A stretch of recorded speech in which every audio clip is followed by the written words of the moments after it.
Hi மக்களே, இன்னைக்கு என்னன்னு பார்த்தீங்கன்னா, இன்னைக்கு சண்டே காலையில் எதுவுமே எடுக்கல. சாயந்தரம் தான் போய் சிக்கன் எடுத்துகிட்டு வந்தேன். இன்னைக்கு சிக்கன் கிரேவி தான் வைக்க போகிறோம். ஆல்ரெடி சிக்கன் எல்லாம் கழுவிட்டேன். இப்போல்லாம் விலை அதிகமாகிடுச்சு போல், 100 ரூபாய்க்கு கொஞ்சமாக தான் கொடுக்குறாங்க. இனிமேல்லாம் குழந்தைங்க நல்லா சாப்பிட ஆரம்பிச்சிட்டாங்க. அதனால ஒரு 200 ரூபாய்க்கு வாங்கினதான் சரி வருமோ என்னமோ தெரியல. தட்டி விட்றாங்க மொபைலை. ஐயோ, இவங்க கிட்ட இருந்து இந்த மொபைலை பாதுகாக்கிறதுக்குள்ள போ அங்க போ, அம்மா சமைச்சு எடுத்துட்டு வரப்போ.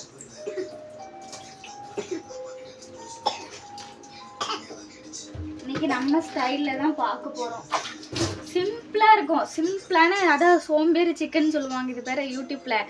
தக்காளி வெங்காயம் இந்த ரெண்டையும் போட்டு வதக்கி சிக்கனை போட்டு மஞ்சத்தூள், சிக்கன் தூள், சிக்கன் மசாலா, அப்புறம் வந்து இஞ்சி பூண்டு பேஸ்ட் கண்டிப்பாக போடணும். இதெல்லாம் போட்டு வதக்கி விடுறதா சோம்பேறி சிக்கன். வாங்க பார்க்கலாம் சோம்பேறி சிக்கனை.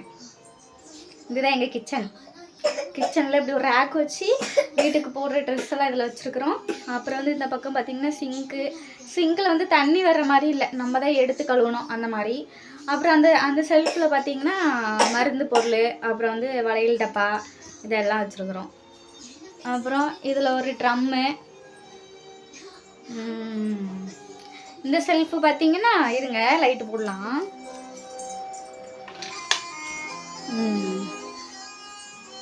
இந்த செல்ஃபில் பார்த்தீங்கன்னா மளிகை அந்த கட்டுக்கு அந்த மாதிரி இருக்குங்களா. அது மேலே செல்ஃபில் கொஞ்சம் பாத்திரம் இருக்குது, அவ்வளோதான். அப்புறம் கீழே செல்ஃபில் கொஞ்சம் பாத்திரம். இதுதான் நம்ம சமையல் கட்டு. நம்ம இப்போ சிக்கன் செய்ய போகிறோம், சிக்கன் கிரேவி. இன்னைக்கு விளாகே இதுதான், சிக்கன். ஏதாவது பேசிக்கிட்டு அம்மா சமைக்கணும்ல, அவனே தூக்குனா எப்படி சமைக்க முடியும்? போய் டிவி பாருப்போ, அம்மா வரேன். தூக்குனா அம்மா வெங்காயம் எடுத்து கொடு, நீ வேலை செஞ்சு கொடு.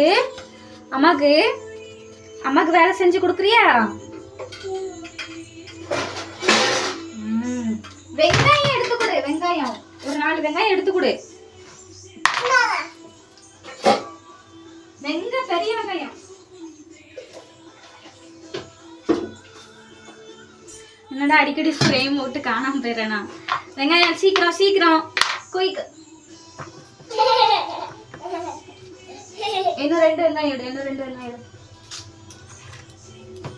இன்னைக்கு என்ன கதை சொல்லலாம்? இன்னைக்கு என்ன கதை தெரியுமா? ஒரு கதை ஸ்டோரி பார்த்தேன். என்னோட வெங்காயம் எடு. அங்கே போ, அம்மா சமைச்சிட்டு வரேன். என்ன கதை தெரியுமா? ஒரு யமதர்மர் ராஜா கிளியோட கதை. சரியா? ஒரு கிளியை பார்த்து யமதர்மராஜா சிரிச்சாராமா. யமதர்மராஜா வந்து கிளியை பார்த்து சிரிச்சிருக்காரு. அப்போ இந்த கிளி நினைச்சிருக்கு, ஐயோ யமதர்மராஜா நம்மளை பார்த்து சிரிக்கிறாரு, நம்மளோட முடிவு காலம் நெருங்கிட்டு போல அப்படின்னு நினைச்சு பயந்து போயிட்டு கருட பகவான் கிட்ட போயிட்டு இடிச்சுக்கிட்டியா? ஒரு கதையை சொல்ல விடுறாங்க. சரி போ, நீ அங்கே போ, அம்மா கண்ணு எரியும், போ அங்கே போ. ஃபர்ஸ்ட்லேருந்து சொல்கிறேன். யமதர்மராஜா கதை, ஒரு கிளியோட கதை. கிளியை பார்த்து யமதர்மராஜா வந்து சிரிக்கிறாரு. சிரித்த உடனே கிளிக்கு பயம் வந்துட்டு, ஐயோ யமதர்மராஜா நம்மளை பார்த்து சிரிக்கிறாரு, நமக்கு வந்து முடிவு காலம் கிட்ட நெருங்கிட்டு போல, அதனால தான் சிரிக்கிறாரு அப்படின்னு பயந்து போய் கருட பகவான் கிட்ட போய் உதவி கேட்குது கிளி. இந்த மாதிரி யமதர்மராஜா என்னை பார்த்து சிரிச்சாரு, நீங்கள் தான் என்னை எப்படியாவது காப்பாற்றணும், எனக்கு உயிர் வாழணும்னு ஆசையாக இருக்குது அப்படின்னு போய் சொல்லுது கிளி. அதுக்கு கருட பகவான் என்ன பண்ணுறாருன்னா, 7 கடல் தாண்டி ஒரு மலையில் போய் அந்த கிளியை கொண்டு ஒரு குகையில் வைக்கிறாரு. நீ இங்கே இரு, இங்கே யாராலுமே வர முடியாது, உனக்கு இங்கே பாதுகாப்பாக தான் இருக்கும் அப்படின்னு சொல்லிட்டு அங்கே கொண்டு வச்சுட்டு வந்துடுறாரு கிளியை வச்சுட்டு வந்த உடனே யமதர்மராஜா கிட்ட போய் கேட்குறாரு, நீங்கள் எதுக்கு அந்த கிளியை பற்றி சிரிச்சிங்க அப்படின்னு. அதுக்கு யமதர்மராஜா சொல்கிறாரு, இல்லை 7 கடல் தாண்டி ஒரு மலையில இருக்கிற ஒரு குகையில அதோட முடிவு காலம், ஒரு பூனையால அதோட முடிவு காலம் இருந்துச்சு, அதான் சிரிச்சேன். இவ்வளோ சின்ன கிளியால எப்படி அவ்வளோ தூரம் போக முடியும் அப்படின்னு நினச்சிதான் சிரிச்சேன் அப்படின்னு சொல்லி முடிக்கிறதுக்குள்ள அந்த கிளி வந்து சொர்க்க வாசல்ல வந்து நிற்குதாமா. என்னடா இது, இப்போதானடா நான் கொண்டு போய் விட்டுட்டு வந்தேன் அப்படின்னு கருட பகவான் சொன்னாங்க. அதுதான் யாருக்கு எப்போ முடிவு எப்படி எழுதியிருக்கோ அந்த மாதிரி வந்தே தீரும், அதுதான் கதை அப்படின்ட்டு யமதர்மராஜா வந்து கருட பகவான்கிட்ட சொன்னாராம்.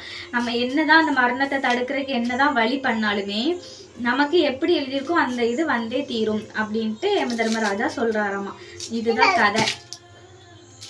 ஓகே மக்களே, சிக்கன் பண்ணலான்னு பார்த்தா அந்த வெங்காயம் உரிக்கிறதுல கண்ணு எரியுது மக்களே. போதும் தம்பி, 3 வெங்காயம் போதும் போதும் போதும். இன்னைக்கு கார்ட்டூன் வீடியோ பண்ணலான்னு பார்த்தா அந்த பையன் தூங்காம கிடந்துட்டு, தூங்க சொன்னா தூங்கவே இல்லை மக்களே. தூங்காம என்னைய கிடந்து தொந்தரவு பண்ணிட்டு கதையும் பண்ண விடல, என்னைய தூங்கையும் விடல, ரொம்ப பாடாப்படுத்திட்டான். எனக்கு ஸ்கூலுக்கு நாளைக்கு ஸ்கூலுக்கு அனுப்பிட்டு தான் என்னைய டெய்லி 2 ஸ்டோரி போடலான் இருக்கிறேன். ஓகே மக்களே, நாளைக்கு கண்டிப்பாக ஸ்டோரி வந்துடும் பாருங்க. சரிங்களா? பாய், நாளைக்கு பார்க்கலாம்.